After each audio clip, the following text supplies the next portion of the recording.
Hi guys, कैसे हो आप लोग। स्वागत है आपका हमारे YouTube channel NCERT online educator में। आज हम आप सबके लिए लेकर आए हैं NCERT science class 6 chapter 3 fibre to fabric part 2। अगर आपने पार्ट 1 नहीं देखा है तो डिस्क्रिप्शन में आपको लिंक मिल जाएगा और आपको प्रीवियस वीडियो की भी लिंक आपको डिस्क्रिप्शन में मिल जाएगी। स्पिनिंग कॉटन यार्न यानी धागे का स्पिनिंग के बारे में अब हम आगे पढ़ेंगे। You can try making cotton yarn your self. आप कोशिश कर सकते हैं कॉटन यार्न को खुद से बनाने का, कॉटन के धागे को खुद से बनाने का। Activity 4, hold some cotton wool in one hand. आपको कुछ कॉटन ऊल को अपने हाथ में लेना है। Pinch some cotton between the thumb and the forefinger of the other hand. आपको उस कॉटन ऊल को लेकर के उसे अपने एक हाथ के थंब से दबाना है और दूसरे हाथ के फोर फिंगर से आपको उसको पकड़ना है और फिर उसे जो है खींचना शुरू करना है और उसके साथ उसको लगातार ट्विस्ट करते रहना है, उसे घुमाते रहना है। Are you able to make a yarn? क्या आप धागा बनाने में सक्षम है? क्या आपसे धागा बना? This process of making yarn from fibre is called spinning. तो धागा को बनाने के इसी प्रोसेस को, फाइबर से धागा बनाने के, यार्न बनाने के इसी प्रोसेस को स्पिनिंग कहते हैं। In this process, fiber from a mass of cotton wool are drawn out and twisted. This brings the fiber together to form a yarn. इस प्रोसेस में फाइबर को कुछ फाइबर को लेते हैं और फिर उसे ट्विस्ट करके और उसे खींच करके फिर जो है यार्न बनाया जाता है। A simple device used for spinning is a hand spindle, also called टकली। अब एक यहाँ टकली के बारे में दिया गया है। ये एक डिवाइस है जिसके द्वारा स्पिनिंग का प्रोसेस होता है हाथ से। हैंड स्पिनल इसको कहते हैं और ये स्पिनिंग का प्रोसेस करने में मदद करता है। इसका नाम है टकली। Another hand operated device use for spinning is charkha. और चरखा भी एक हैंड ऑपरेटेड डिवाइस है जो कि हाथ से चलता है। इसका भी इस्तेमाल किया जाता है स्पिनिंग के प्रोसेस में। Use a charkha for popularised by Mahatma Gandhi as part of the independence movement. चरखे का इस्तेमाल महात्मा गांधी द्वारा शुरू करवाया गया था। इसको पॉपुलर बनाया गया था। He encouraged people to wear cloth made of homespun yarn and shirt imported cloth made in the mill of Britain. Mahatma Gandhi ने कहा, लोगों को इस बात के लिए जागरूक किया कि वे घर पे बनाए हुए धागे के होमस्पन यार्न, घर पे बनाए गए धागे को बुन करके उससे कपड़ा बनाए और ब्रिटिश के मिल में, जो ब्रिटेन में जो मिल्स थे वहाँ से जो कपड़े आते थे उनको महात्मा गांधी ने कहा कि वे नहीं खरीदने के लिए और वे नहीं पहनने के लिए, अपने घर में ही बनाने के लिए। तो इस प्रकार से चरखे का पॉपुलर बनाए Mahatma Gandhi. Spinning of yarn on a large scale is done with the help of spinning machine.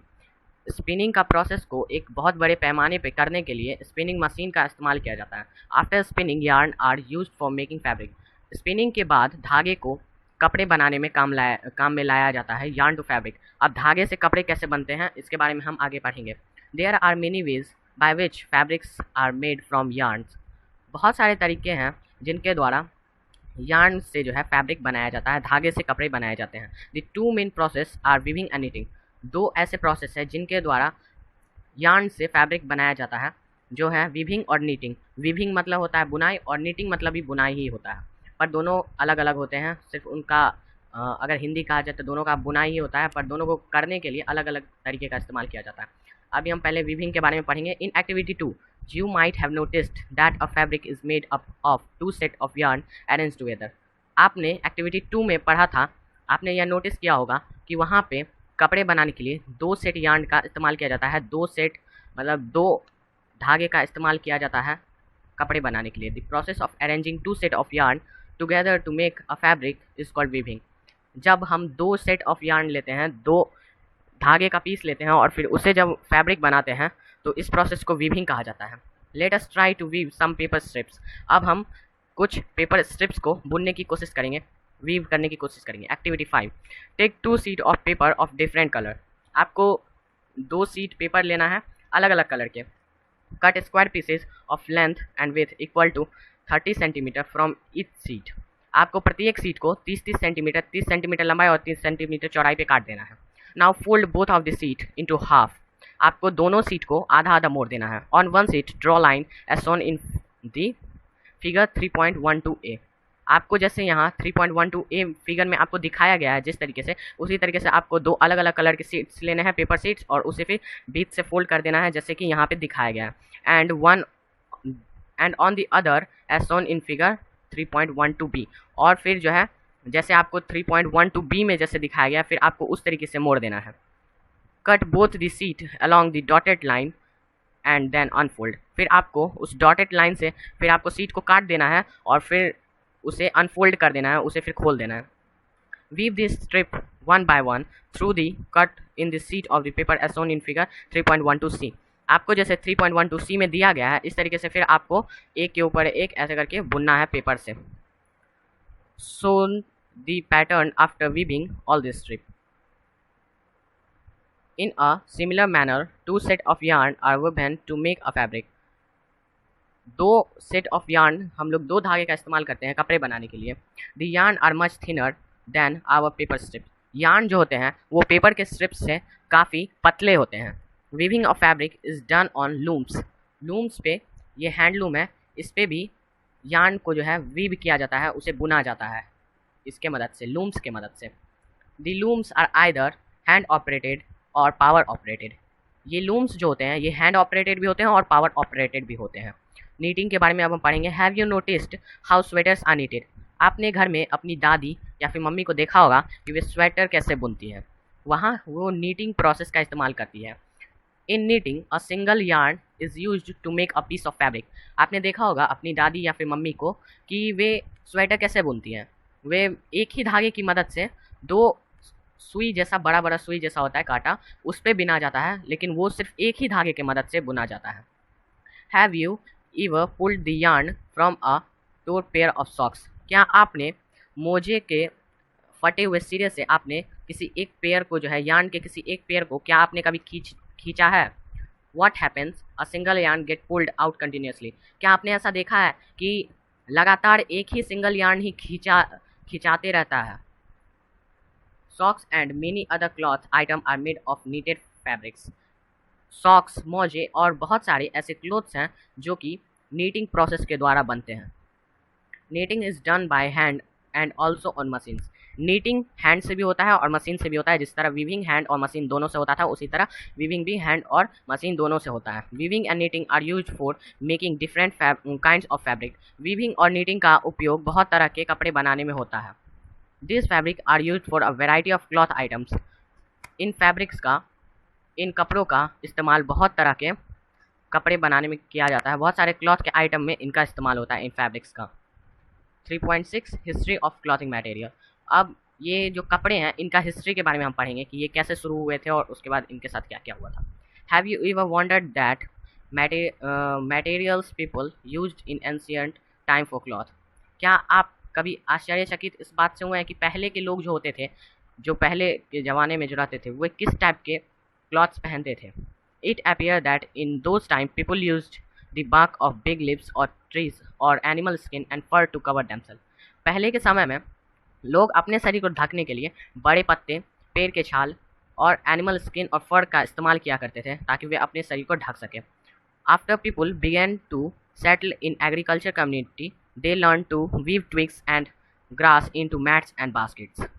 जब लोग एग्रीकल्चर कम्युनिटी मतलब कि जहाँ पे एग्रीकल्चर खेती होता है उस जगह पे जब लोग बसने लगे तो वे वीविंग का प्रोसेस सीख गए और फिर वो ग्रास और ट्विग्स से वो मैट्स और बास्केट को बुनने लगे। वाइन्स एनिमल फ्लीस और hair were twisted together into long strength. और एनिमल के बाल से फिर ट्विस्ट करके उससे भी यार्न बनाया जाने लगा और उससे फिर जो है उसे वीविंग के प्रोसेस के द्वारा फैब्रिक उससे बनने लगा। The early Indians wore fabrics made out of cotton that grew in the region near the river Ganga। पहले के ज़माने में जो इंडियंस थे, पुराने इंडियंस जो थे, वे कॉटन के कपड़े पहनते थे जो कि गंगा नदी के किनारे उपजाया जाता था। Flax is also a plant that gives natural fibre. Flax भी एक प्लांट है जो कि हमें नेचुरल फाइबर प्रोवाइड करता है। In ancient Egypt, cotton as well as flax were cultivated near the river Nile and were used for making fabrics।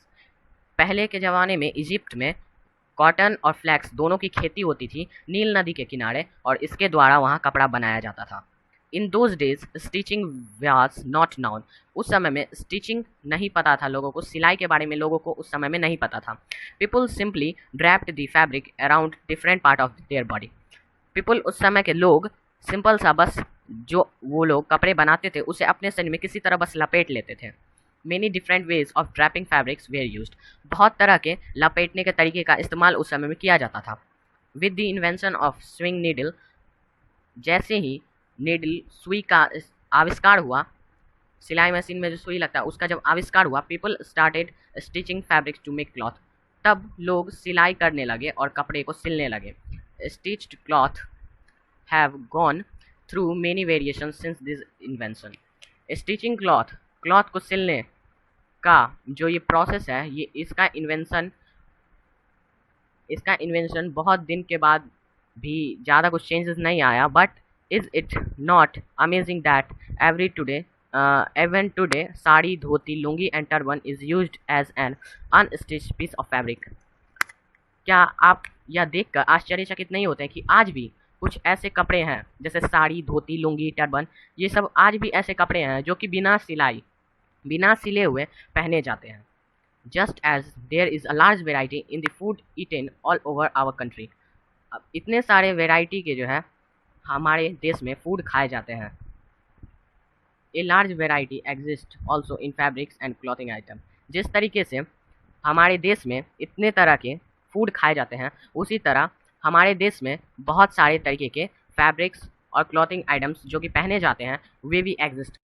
Thanks for watching this video. अगर आपको ये वीडियो पसंद आया हो तो हमारे वीडियो को लाइक करें, चैनल को सब्सक्राइब करें और बेल आइकन को प्रेस करें ताकि आपको ये ऐसे वीडियो लगातार देखने को मिलता रहे।